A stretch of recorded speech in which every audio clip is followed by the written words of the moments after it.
चाहिँ आज पेटमा मुसा दौड्दैछ। पेट पूजा गर्छु म पहिले। 8 बजे छ होइन, हिजो राति 8 बजे खाएर फेरि भोलि रातिको 8 बजे खाने। अब रातिको त्यो भएर हल्का केही खाएर जान्छु साथी हो। नखाने भने म मोर्छु होला सायद, ग्यास राष्ट्रिय भएको छ। म यहाँ जान्छु उतापट्टि, सानो दोकान छ त्यहाँनिर के पाउँछ चाय पिएर भने जान्छु।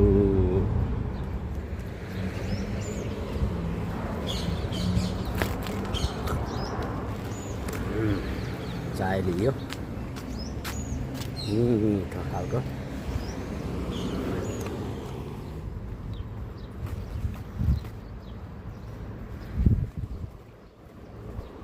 अरू दिनभन्दा त के अलि कम छ, हावा लाग्दैछ आज। पता नि किन, गर्मी त उस्तै छ तर हावा पनि अलि लाग्दैछ आज चाहिँ।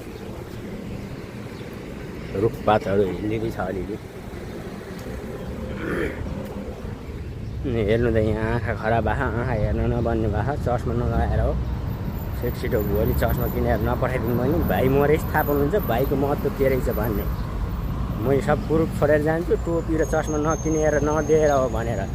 यहाँ हेर्नु आँखा कस्तो भइसक्यो, पुरा रातो भइसकेको छ आँखा यो गर्मीमा हिँडेर। तपाईँलाई नि मैले किरायमा चाहिँ प्लेन दिएको छु, त्यो किरायमा दिएको है। त्यो ठुलै बडो मान्छे हेर, म नि किरायमा लगाएको छ। पानी नआएपछि यसरी पानी छिर्काम मार्ने बाटो राखिदिएर जङ्गल बनाउँछ जुगोको।